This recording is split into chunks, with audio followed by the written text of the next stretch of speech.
I'm Jessica Mitra, an Assistant Unit Manager and Financial Advisor from ProLife UK.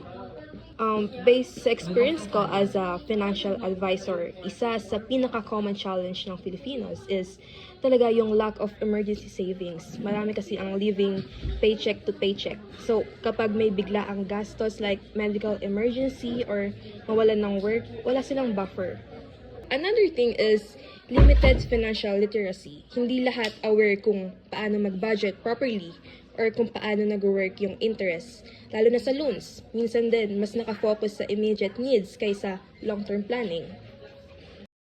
Kapag may financial emergency, usually urgency talaga yung dahilan kung bakit sila nagre-resort sa quick loans or informal borrowing. Kasi mabilis yung process, konti lang yung requirements, and agad makukuha yung pera.